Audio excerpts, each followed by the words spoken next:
Welcome, ladies and gentlemen, to the Valyou Podcast, where we try to bring people on that hopefully can give you a little bit of value to your life. Today, we have a special guest.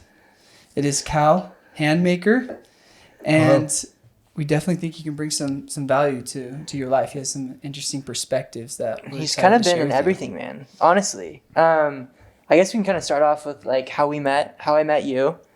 I found this artist actually on an Instagram ad. I don't know if I ever told you this. Actually, it was straight up an Instagram ad. You're saving that to drop in the intro.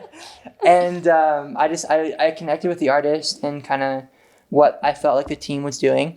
And so I just, in a sense, shot my shot. I'm obviously a videographer, so that's kind of what I do. And sent him a DM. And I was like, I really support what you're doing. If you ever find yourself in the area, like, I would love to work together. Oh, that was Arrested Youth. Yeah. Oh, gotcha. Yeah. Not me. No, well, I haven't seen your Instagram yet. I don't have it. No. Gotcha, those. We're getting there.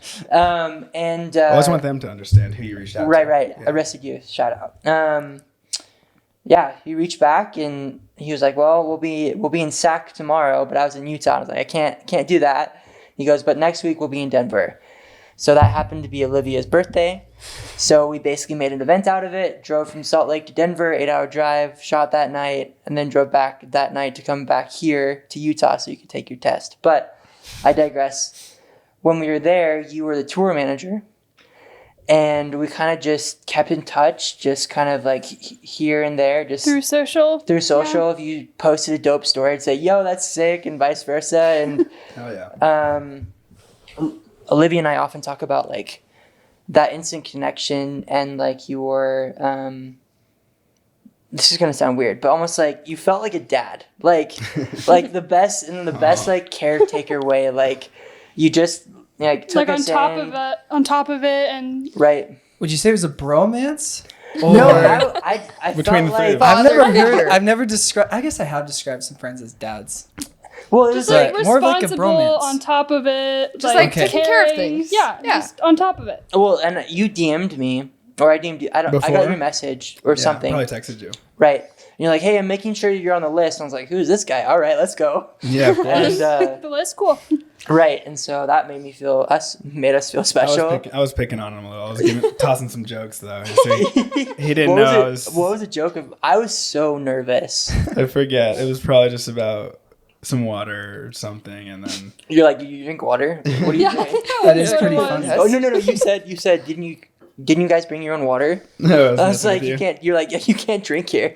Yeah, so got you a couple bottles. Yeah. But yeah, that was a really fun night. And a few weeks ago, or maybe a month ago, or so, I was just kind of going through my head of like people I've come in contact with that we wanted on the podcast to like share their perspective, and you just kept coming up in my mind.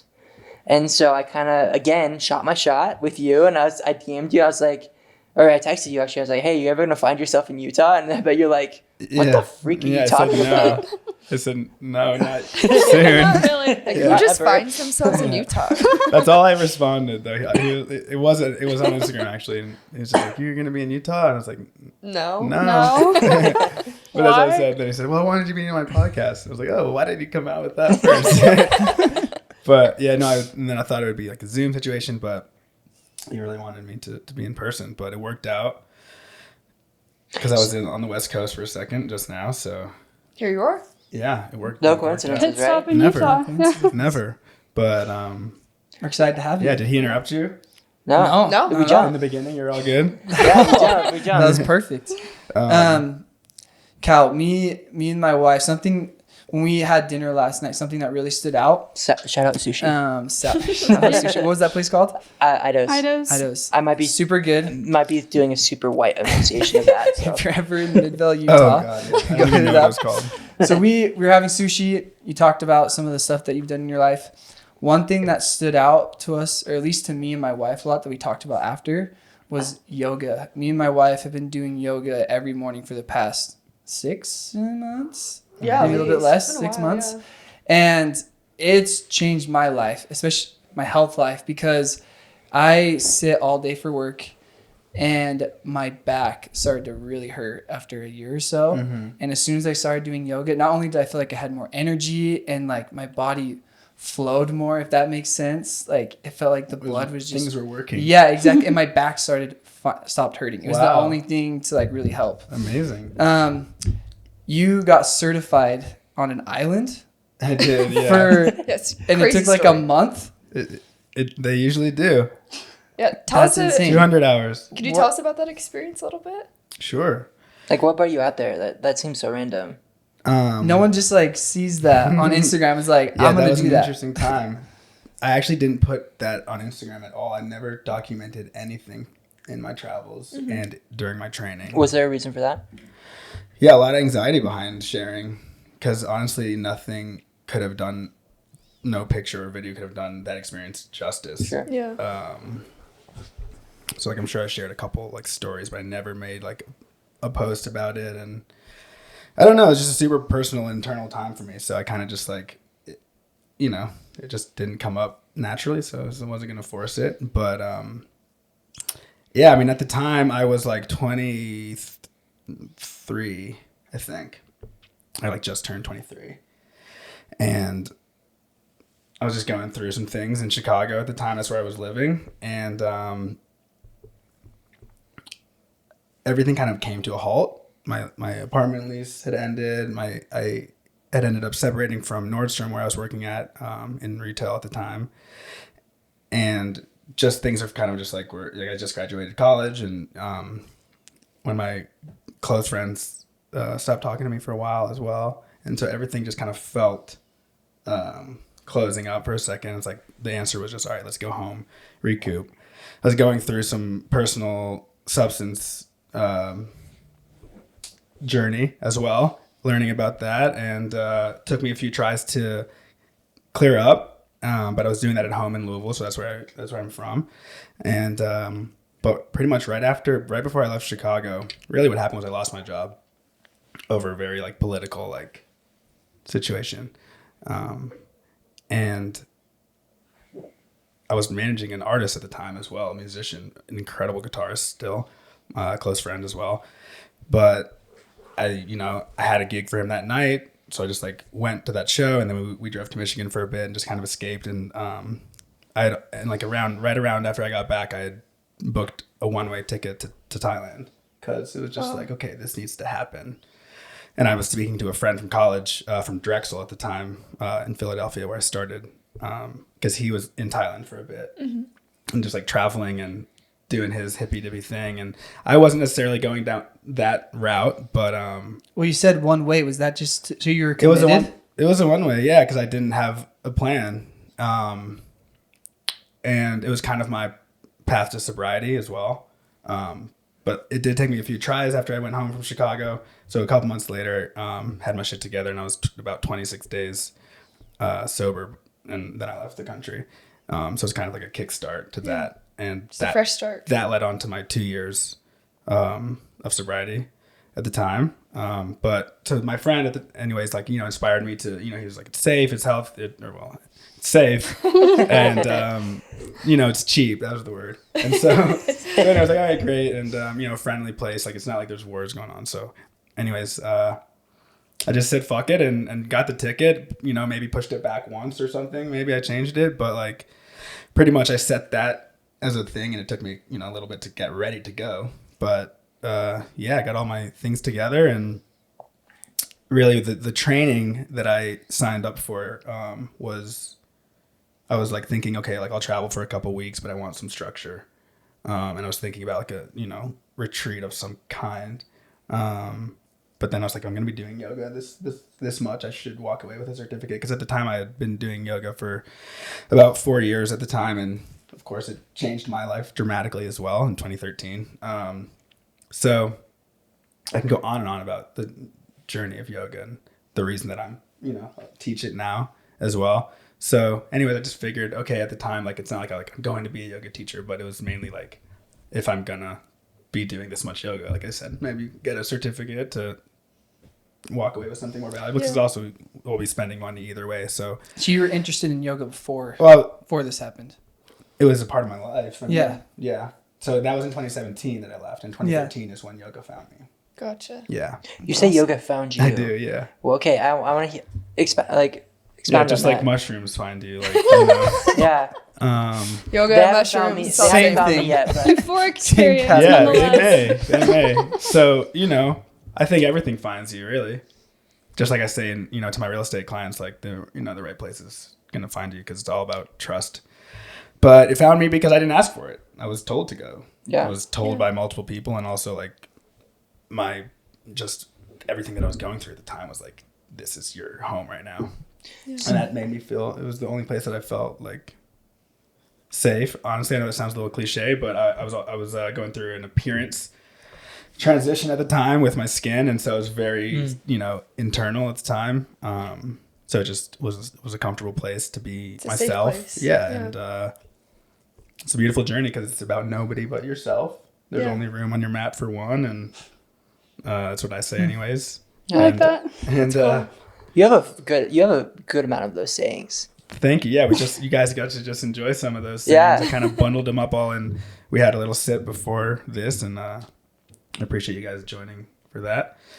But yeah, that's just a little taste of what I like to share in some classes, and that's why my classes kind of get deeper into the spiritual and Your just yoga classes. personal side of yoga. And like I was explaining to you last night, what society sees as yoga is just the physical, what we call asana, or what they would call asana. Like the poses, right? Right. So the physical, the poses, the postures that we all do in classes. But really, there's 8 limbs to yoga is what they call it. And out of these 8 pieces, a couple of them are just being a good person and ways of living. One of them, one whole one, is just meditation.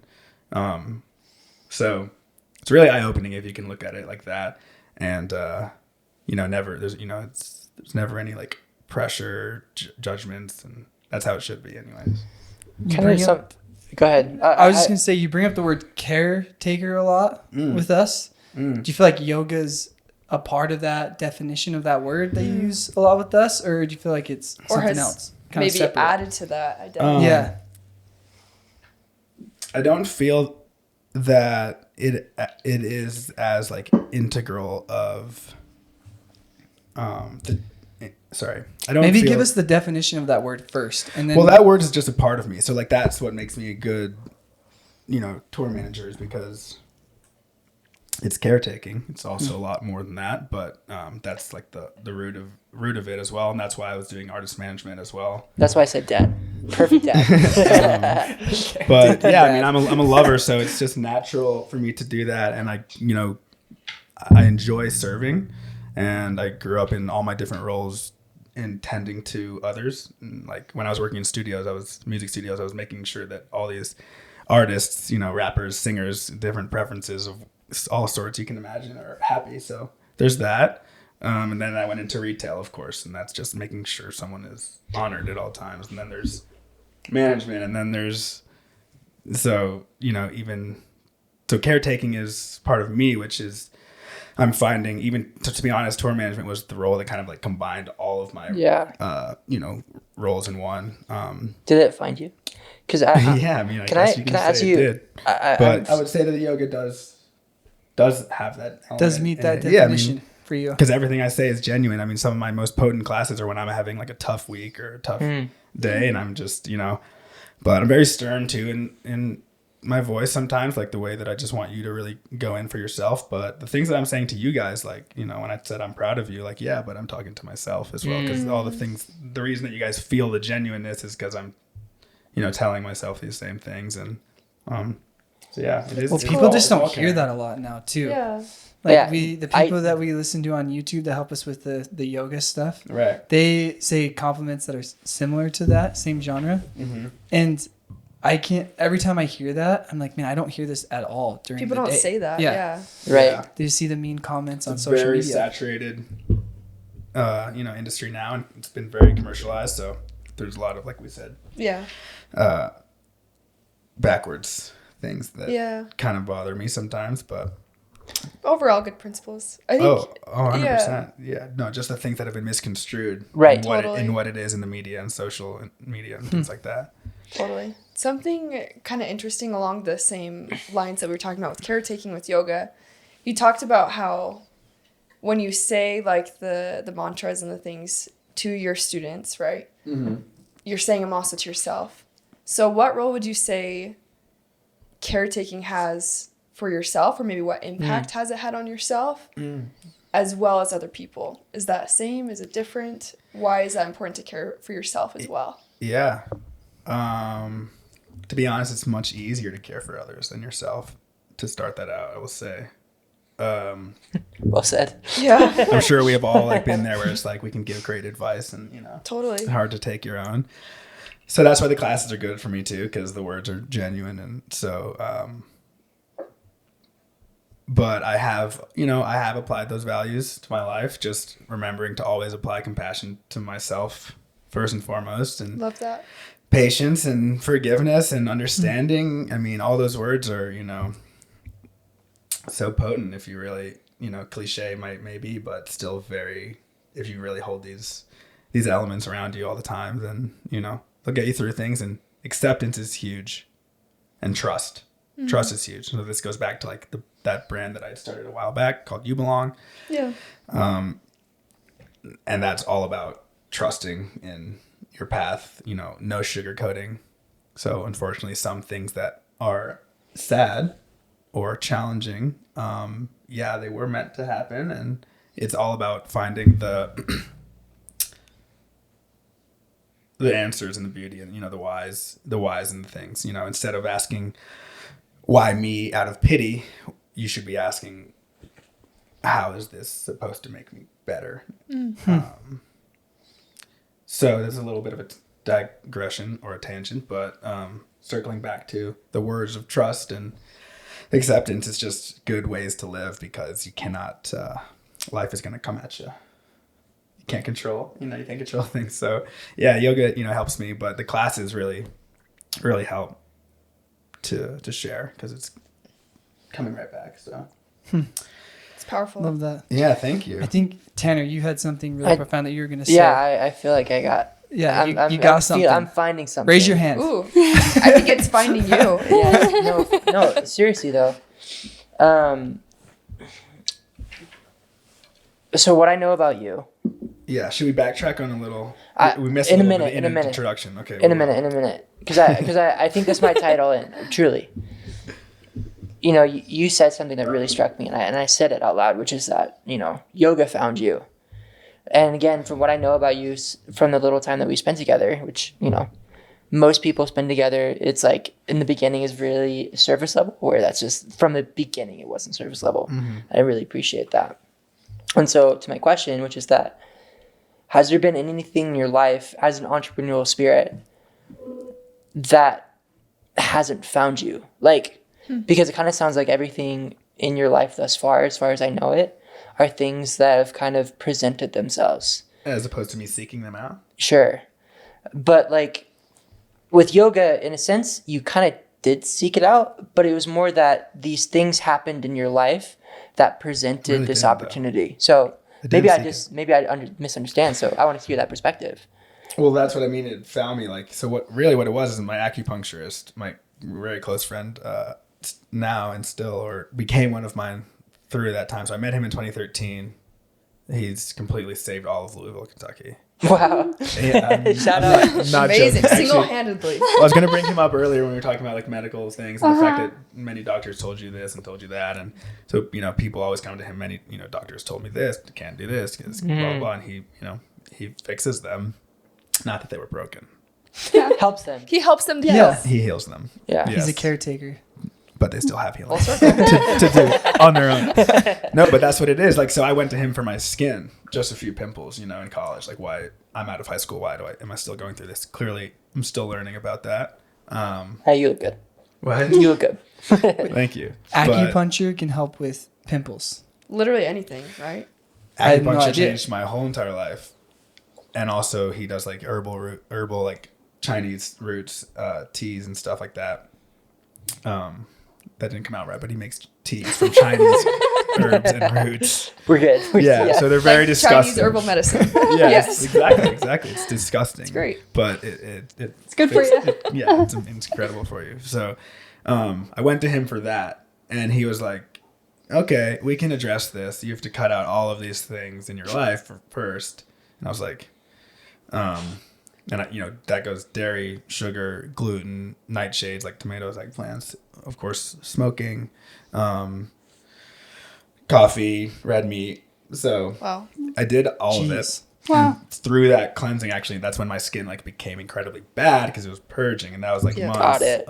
So that was my internal time, right? That's Sure. why when I said earlier with yoga, but what it was he was like, sure, we can fix this, but this is not the issue. Yeah.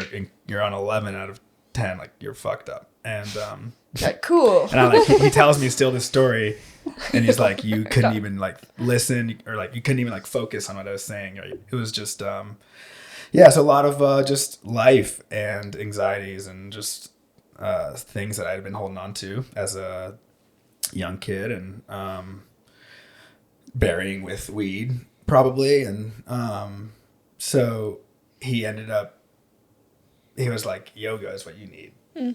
Go to yoga, jerk off more, and you'll be better. Yeah. And then one of my friends had like already mentioned maybe you should try it. So I was like, okay, that's the straw. But I also did anything he was going to tell me at the time. So I did it, and that started in Louisville. And my first teacher ever actually ended up teaching at her studio years later. Oh, but full circle. That's full cool. circle, baby. But regardless, that's how it found me, because I was really like pushed. I was told I had no interest, familiarity. What other things found you in your career? So Also, say your title as far as you understand it at this yeah, time. so I've ended up calling myself, as things have sorted themselves out in my life, I've ended up finding the name of a multifaceted freelancer and creative. That's badass. So sorry. No, I want that love title. that. That's great. Thanks. Yeah, you can have it. I You don't want know me if we can borrowed? have it. We haven't lived in a fraction Maybe of in a places. few years. So Right. Well, it's ways been down the line. it's taken some time to find how it can work, and I'm still figuring it out. Piecing all the consistent income together, of course, is the thing. But I do things differently, and I like to do things my way. I believe things need to be done very properly and respectfully, and I believe things need to be done the way that I believe they need to be done. And so sometimes working in groups, especially just like commercial retail groups where there's robots and pawns, it doesn't always work out for me. But I was with Lululemon for 3 years. It was a very wonderful place, but sometimes moralities get a little tossed around, I think, and there are a lot of pawns there, and bless their hearts. I call them sheep. Yeah. Yeah. Sheeple. So Yeah, right.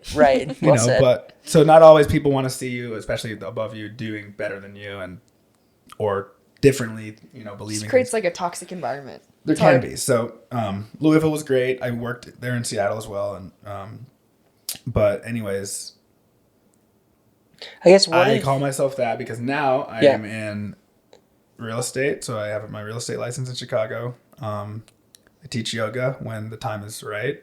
I tour manage when the time is there as well. Yeah. Not COVID. So, Tour time. and I just began that last August and did 3 tours. So that kind of kicked it off. And I drive Uber when I can. I kind of haven't in a while, but I've been doing that for years as well, on and off in multiple cities, which is awesome. And what was it? Oh yeah, and I also project manage for a close friend of mine as well. Wow. So 2 of those jobs are for close friends that I grew up with, and tried working with some, and doesn't work out with everyone, and probably wouldn't have worked out with these 2 a while ago, or even not so long ago, and now really is working very beautifully. But it took some practice and took some conviction and confidence and mutual respect, and so everyone wants what's best for each other. But yeah, so project management, tour management right now are the most present, and then yoga and real estate as well. And So a little bit of everything. what did I seek out? I Yeah. seeked out my real estate license, but I mean, I was also encouraged to go in that by people. I mean, I definitely seeked out retail at the time because I needed work. You know, I guess I got my license, I got my certificate to teach intentionally as well. I seeked out music. That's what I really seeked out in my life. But I was always making music as a kid and writing love songs since I was a little kid. But I ended up, you know, going down the production route as I'm not a singer, and then writing for others, which turned into management. That's why I studied music. So that was all like high school, and so I know there's like a lot for the question, but No context. so Great. some things found me, and I found some other things myself. But because like this project management thing, you know, that was a friend like saying, "Hey, I need you for this," and same with Ian asking me to come on tour, and you know, it's just really nice to have these friends that really see the value that you can bring, and you know, part of all these, yeah, that's enough. What would you say to someone? Well, two questions. We'll start with one. You did a little laugh take is what I call them, which is that like you laugh because you bring value, like they see the value. And so how long do you think it takes, or what does it take? Because you've traveled the world and you lived in many different places. What do you think it takes for someone that's trying to find their voice and trying to find how they can bring value to others, in someone that's like in a similar position? That's just like I'm trying to, you know, do everything because I'm not like really happy with this thing. Like it's getting me from point A to point B. This thing's fun. I don't know if I can make a career out of it yet. So, I mean, someone that's a freelancer myself, maybe not to that extent, but it's like there's this sense of longing to find that thing that you really like that you're going to keep doing. So I guess from your perspective, and you said this yesterday, tour management has been like an amalgamation of everything that you've learned. And Right. I think you said something to the effect yesterday. It was like, finally, I have that thing that I like. This is going to be my career. So what would you say to someone that's trying to find that, to get to that point? Or just how to recognize that. Right. Maybe. Yeah, that's a good point too. Yeah. I mean, I still think that I'm, you know, learning to really like hone in on, we should always be looking, you know, how to deepen who we are and figure out that answer. But I would always just say act, right? Just start and try. Like the thing that with all my projects in life, like, you know, many would say that I act, or maybe I do. I put out kind of like I just act quickly. I don't sit on things a lot. I'm like, Just gotta jump. I want a logo. I want like before, like when I'm like, you know, I like making logos just for a brand, and then I never even do anything with the brand. Like, but What's the value in that? But so that will help you because you find if you make a logo and then you see it, put it on your computer or your phone, you know, Just one on your watch. We like literally talked about that a minute ago. Exactly. So I've been doing that forever. Like if I ever, you know, I love branding things and I love making things my own. And so with that being said, like if you can consistently see this thing and right, I like bringing things to life, whether that's voice or whether that's, you know, a book or a class or anything like that. And so just by getting the ball rolling, like you don't have to know anything, but like I have an image or I have a name of something that I think is sick, write that down and keep it. And when you have that logo idea, get somebody to make it for you if you can. Like bring it to life, make it happen, and run with things for as long as they feel good and natural. And just continue being honest with yourself. Never act out of indifference in your life with big decisions, you know. Small decisions, I do believe, like having a beer, like, do you desire the beer? And I have a whole... I feel very strongly about this. I have a whole write-up about the difference between want, need, or sorry, desire, distaste, and indifference. You say that one more time. Desire, distaste, and indifference. And I say distaste as the opposite of want. So that's like backing out, right? Yeah. Repulse. And then desire is pull. So there's push, pull, and then there's indifference, right? And so, you know, we move through these small emotions like having a beer, you know, sure, whatever, right? But did you desire that, right? And, you know, people just are just doing it because it's around, right? So that can be scaled onto, are you moving indifferently through your relationship, Sure, through your career, through your city, through your faith, through your logo, anything. right? There you go. So, you know, as long as you are always intentional and honest with what you're doing and you're enjoying, you know, what you're doing, or there is a purpose behind the challenge that you're putting yourself through, then it'll come and it'll sort itself out. I mean, Distaste and Indifference. yeah. You and said something desire. yesterday. Yeah. That I, as a creator myself, I've never heard this before. I've done it, but I never like made sense until you said it. I was like, whoa, that clicked. What Was that shift. I loved that. Yeah. I coined that. Yeah. Shifting. So, Danielle, what do you think? And then I really want him to jump on this. What do you remember of that? Or even Olivia, especially, maybe even both of you. Olivia liked that.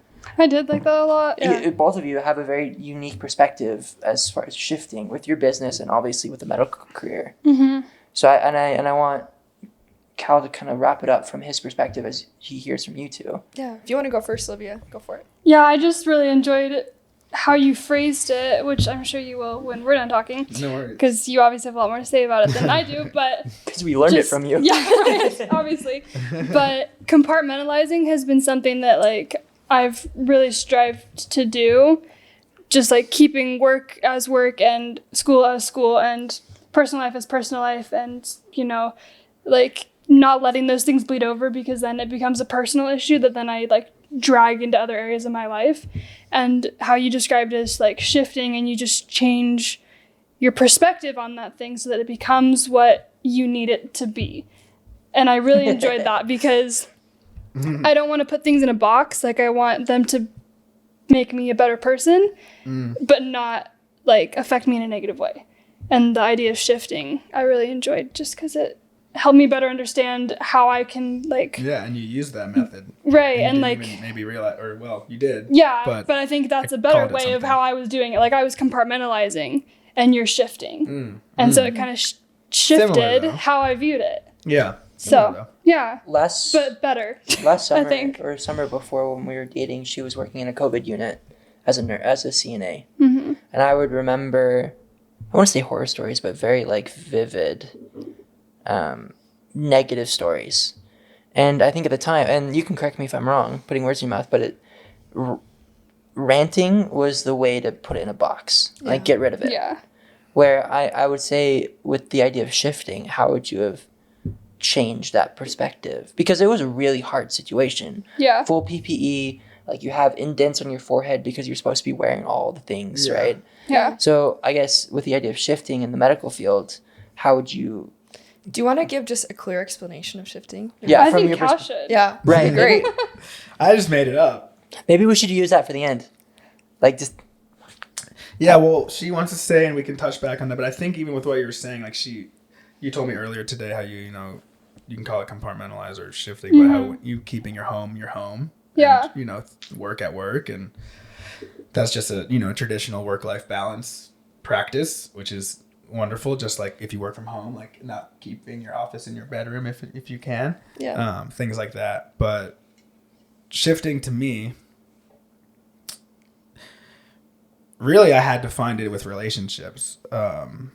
You know, maybe just for an example, like in dating. So, you know, when I'm not supposed to like anyone anymore, or if I don't want to like them anymore in that way, feel them that way, you know, I just have to call them something different In your head. in my head. Yeah. Just not in a bad way, but just label them something different in my head. And this goes for like friends that I work with. I've had to, you know, shift people from a friend to either an artist or a boss or, you know, maybe partner. And it's just, and that, you know, has had me like behave better as that role. Like when I was on tour and I had to remind myself I'm working around the clock for an artist. Give context, because you told us last night there was nights where you're driving. You have All to be, night long. Yeah. Like 10 days of no sleep. No, not like that. No. That's Pretty much. Not, Torture almost. and I want to be clear, not in a sense of like dogging on anybody else, but there's a sense of if I did that with my friends, I'd be like, come on, guys, you got to drive too, you know? Yeah. Everyone is good. Yeah. One of the band members was too young to drive. And my singer was severely injured as well, so I didn't want him to drive. And the other was my drummer, and I just didn't need to ask only one person to drive. Right. Sometimes. And you're a caretaker, right? Exactly. Yeah. So I don't love handing off the torch. But no, that was like a huge practice for me because I had to, Ian and I grew up together, and I had to shift him to my artist as opposed to my brother and my friend, just so that I can make sure that I'm always on point, because I was reminding myself that I'm working so I can do a good job better than I can sometimes, not get bothered by a friend, right? Mm-hmm. Totally. By personal little things. So, because you're living with this person nonstop as well. So it just helped me. That was a perfect shift to do my job properly. And then there's other shifts well, those were two good examples, Yeah. And what did you like hearing about that last night? Or what were you going to share? Oh, I was just thinking about examples in my own life. So I run like a youth humanitarian organization, and I started it with my best friend. Mm-hmm. And the first 2 years that we were running it, it was really hard because we couldn't always separate the time that we were supposed to be friends and the time that we were supposed to be business partners. Right. So I remember a really hard conversation we had where we were trying to establish our business roles, and she felt like she couldn't speak to me, and we felt like we couldn't speak to each other in the business sense, right? Right. Because it was what are you right now? Are you That's my touchy. friend? Are you my business partner? I need to tell you to shape up. How do I say that? You know? Well, at the end of the day, business is business. And that's Totally, always- yeah, exactly. So it's been really cool this past year. We've learned a lot, and we've been able to, literally, the way that our shift has worked for us has been really tangible. We'll schedule out, okay, today we're meeting up Tuesday at 2:00, and this is a business meeting. And then we'll schedule in okay, Friday afternoon, we're hanging out with friends. Nice. Yeah, I love we it. legit, That's he good. kind of knows Sounds like this. it's working. Yeah. That's great. So, and it's been life-changing for us because it's Amazing. been we're able to occupy both of those roles and able to fulfill them in a really healthy way. It's a special thing. Yeah, hold on So to that. special. And Yeah. it's about both parties understanding that Both making the business shift. is not Yeah. emotional. And Absolutely. it's one of the first things I learned, because I'm a very emotional person, was to get rid of my emotions in the workplace.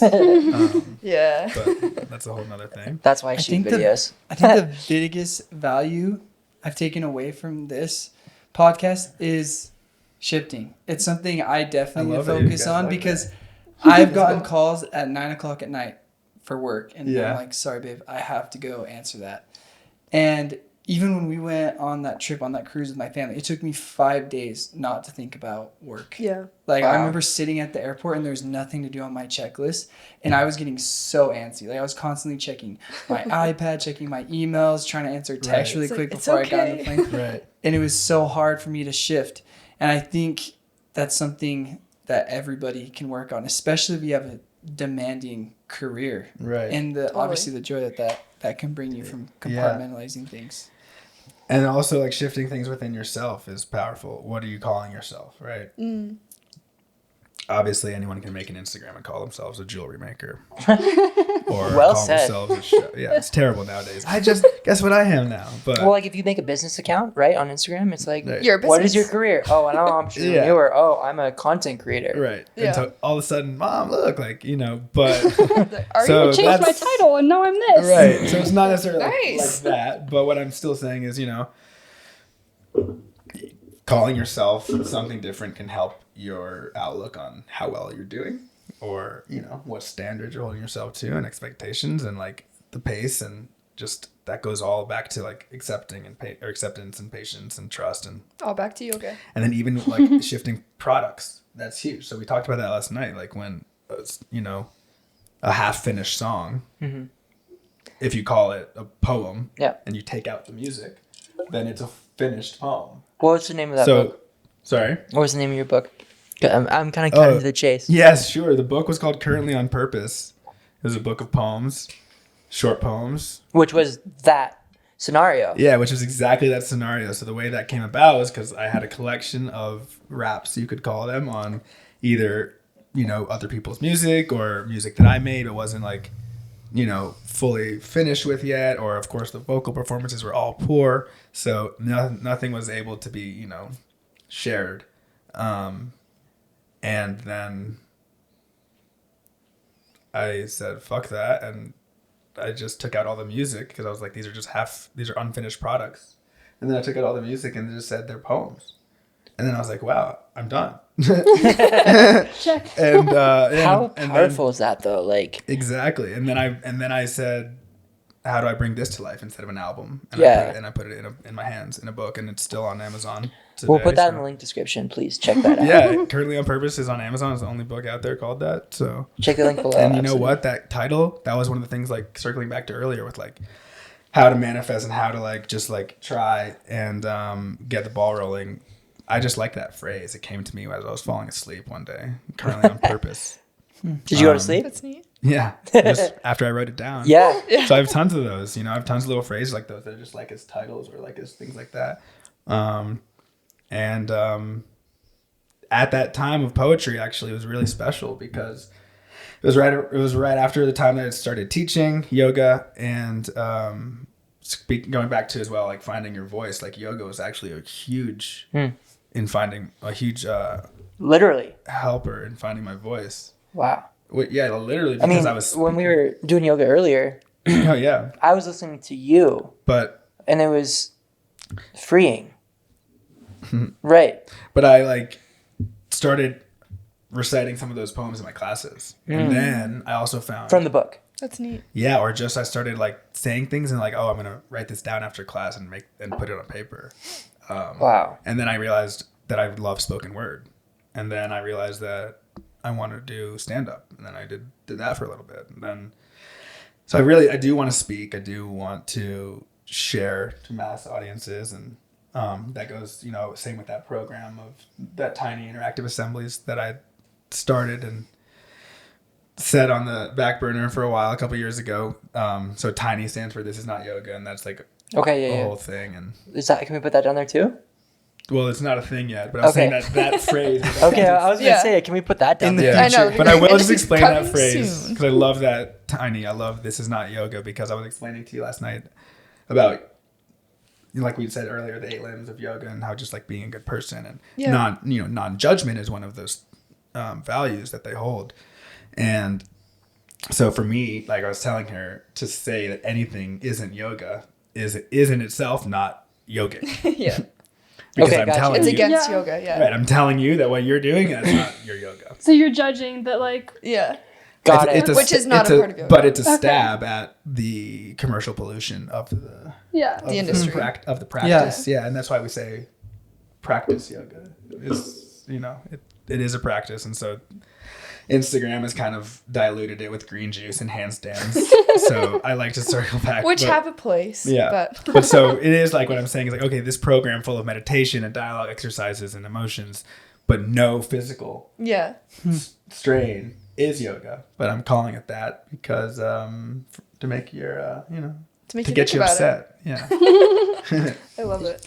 Ty, what do you think, as we need to wrap up, but you kind of said a little bit earlier, but from you, what is the value that you got from the podcast? Because, by the way, Cal, Thanks you. for coming on. Thank you Dude. so much. No, not This at is all. This is incredible. so cool. I feel like you guys are right. It felt like 10 minutes. Yeah, We can talk That's good. forever and ever, but no, the and we're going to have you back, obviously. the honor is mine completely. Part 2. And I appreciate you guys all, more Yeah. than anything. And I really hope This we has can been get amazing. more multifaceted tools on the show because Yeah.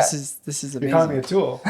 Exactly. Just kidding. Multifaceted. Write that Just down. kidding. Freelance. Many meanings to the word. You're like, those like car tools that are like a screwdriver, a hammer, Swiss a Army knife. Yeah, Like, the Swiss Army knife. Yeah, That's there what you I go. always. That's the Multi-tool, multifaceted yeah. It is the tools. ultimate shift tool. Sorry. He's like, here's my screwdriver and my knife. Yeah. What is the shift tool that you got, Ty? The shift tool. That isn't definitely. Well, I just thought of one more as you were talking about making things physical. I love checklists. My wife knows it. I love checklists. I have on my phone, I have a future checklist, just stuff I want to do in the future. Yeah. Some We of that love you. stuff has been in there for over a year now. It's manifesting, bro. And It's true. I think the best way for me to finally check those off is figure out how to make it physical, whatever that looks like, whether it's Like tangible. making a video about it that I can actually watch or whatever that looks like. It doesn't have to be big or small, but that's definitely a shift I want to make in my life. And then the other one was just making compartmentalized shifts where I can say, this is the time with my wife. I'm on vacation. I can put that aside. Everything will be okay. Those are definitely the two valuable things that I got from this podcast. And I hope all of you got very hard things to do and figure out. Thank you guys. Appreciate it. The lists are ongoing. Peace. Thank you. See you guys. Thanks. All right. Peace.